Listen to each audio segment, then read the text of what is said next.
광주시가 지난 4일 한국민주주의전당의 광주유치추진위원회 대책회의를 열고 한국민주주의전당이 반드시 광주에 건립돼야 한다고 결의했습니다. 광주시가 전기자동차 선도도시 조성을 활성화하기 위해 전기자동차를 구매하고 충전 인프라를 구축해 본격적인 운행에 들어갔습니다.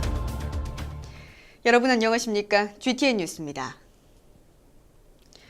광주시가 지난 4일 한국민주주의전당의 광주유치추진위원회 대책회의를 열고 한국민주주의전당이 반드시 광주에 건립돼야 한다고 결의했습니다. 특히 이날 회의에서는 현재 민주화운동 기념사업회가 한국민주주의전당 건립지로 서울 남산의 옛 중앙정보부 건물을 활용하는 방안을 논의하고 있는 것과 삼각분산형 전당 건립안에 대해서 광주시가 받아들일 수 없다는 입장을 확실히 밝혔습니다. 광주유치추진위원회는 이날 회의에서 논의된 유치 전략을 토대로 위원별로 역할을 분담해 지속적인 설득과 함께 국회와 정치권, 정부 등의 유치 활동을 병행해 나갈 계획입니다. 한편 한국민주주의전당 건립 후보지 결정 문제가 답보 상태를 보이고 있는 가운데 지난 3월 6일 경남 마산시는 한국민주주의전당 마산유치추진위를 발족하고 유치전에 뛰어들었습니다. 광주시가 전기자동차 선도도시 조성을 활성화하기 위해 전기자동차를 구매하고 충전 인프라를 구축해 본격적인 운행에 들어갔습니다. 지난 2011년 11월 광주시는 환경부로부터 전기자동차 선도도시로 지정받았으며 1단계로 전기자동차 18대와 충전기 18기를 우선 구매해 총 300대의 전기자동차를 단계별로 보급할 계획입니다. 이번에 구매한 전기차 18대는 김대중 컨벤션센터를 이용하는 고객 지원, 광주시 민원행정, 사회복지시설, 노인 및 장애인 복지 등에 투입될 예정입니다. 아울러 광주시는 6개월간 배치된 전기차를 활용한 후 이용률과 홍보 효과 등 효율성을 종합적으로 평가해 다시 배치할 계획입니다. 광주시가 석유 거래의 공정한 상거래 질서 확립 등을 위해 오는 10일부터 28일까지 19일간 특별 점검을 실시합니다.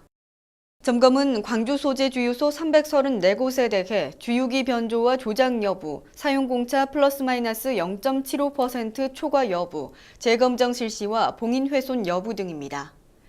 점검 결과 주유기를 변조하거나 검정을 받지 않은 주유기, 사용 공차를 초과하는 주유기를 사용하거나 사용할 목적으로 소지한 경우 등은 고발 조치하고 유효기간이 만료된 주유기를 재검정받지 않거나 주유기 검사를 거부 방해, 기피한 경우에는 과태료를 부과합니다. 아울러 기존에 부적합한 주유기는 검정 증인 표시를 제거하고 부정 계량기 표시증을 부착해 사용하지 못하도록 조치할 계획입니다. 다음은 GTN 단신입니다. 광주시가 내년부터 전면 시행되는 도로명 주소의 홍보를 위해 마당극 공연 도로명 주소가 모야를 무료로 상연합니다. 노래와 춤, 퀴즈와 교육 등으로 구성돼 다채로운 볼거리를 제공하는 이번 공연은 오는 12월까지 상연되며 신청을 희망하는 학교와 회사 등은 시 토지정보과로 신청하면 무료로 공연을 관람할 수 있습니다. 광주시가 지역 수익 사업을 통해 안정적 소득과 일자리를 창출하기 위한 하반기 마을 기업을 모집합니다. 신청을 희망하는 단체는 법인의 조직 형태를 갖추고 지역 주민 5명 이상이 출자 참여해야 하며 참여 비율이 70% 이상이어야 합니다.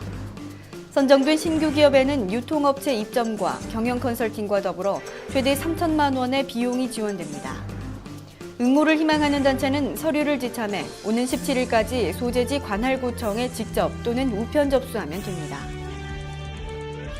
광주시가 오는 6월 27일 개최되는 제28회 모아사랑 태교음악회에 참여할 저소득 취약계층의 임신부를 모집합니다.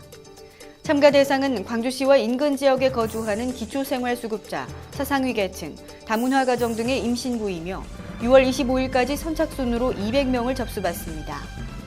참석자에게는 분유와 속삭개 등 1인당 12만 원 상당의 출산용품을 지원하며 신청을 희망하는 임신부는 월드 휴먼브리지 누리집 홈페이지와 모아사랑 인터넷 카페나 광주행사본부로 접수하면 됩니다.